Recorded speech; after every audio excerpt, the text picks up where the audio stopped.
if you want to break with these imperialist forces, it's simple. We denounce the agreements. Everything starts from there.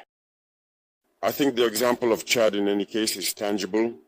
They started by denouncing the agreements. Otherwise, if we don't denounce the agreements, just saying that the bases leave, we haven't done anything. Because the problem lies in the colonial agreements, the defenses that have been signed since independence. The most dangerous is not the one you see in the bases. The most dangerous are the military advisors. Military advisors exist in all these countries. They existed in Burkina as well until the end of 2022, until we took responsibility. And who are these military advisors? They are the ones who are supposed to implement France's policy. Here, they must work to make our armies very weak so that France can always have the argument to exist here.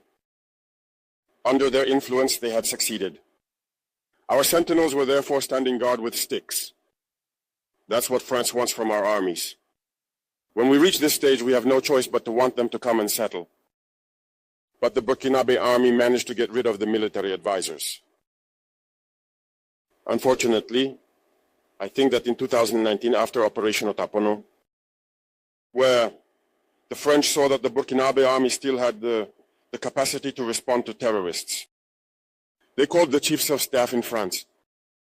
They instructed him to reintegrate the military advisors throughout the structure. Well, they did not agree. But upon returning to the country, the politicians instructed him to accept the military advisors. And that's when the military advisors returned to the Burkinabe army in 2019. With all the consequences we know, the army was on the verge of disappearing in the years 2020, 2021. And indeed, this is the time when many soldiers had to desert because there was no longer any hope. We were in the process of collapsing. That's a bit how they work at the General Staff headquarters. In all army headquarters, in the schools, they are the ones who are supposed to dictate the policy of our army.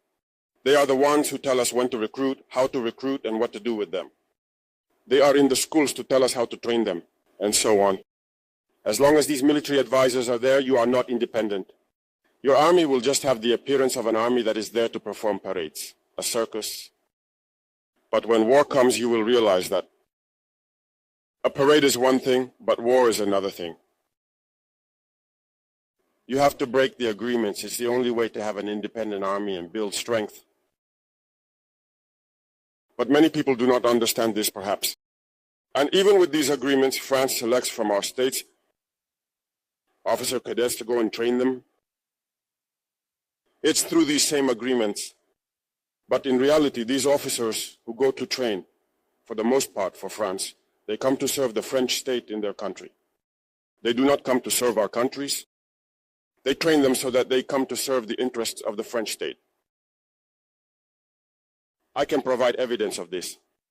When we revolted, many officers in Burkina who were trained in France were immediately contacted to tell them that it was time to take action because you were trained for this, to serve France's interests. Most of these officers reported back to us. We took note and we continued to monitor. When an officer trained in France returns to his country and unfortunately dies, either by accident or on the battlefield. In France, there is a night of tribute to the fallen in the army, as there is everywhere else. During the night of tribute to the fallen, the name of the officer in question is mentioned, and it is said, died for France. They do not train him to serve his country, they train him to serve their state. And in many African states, there are plenty of such officers.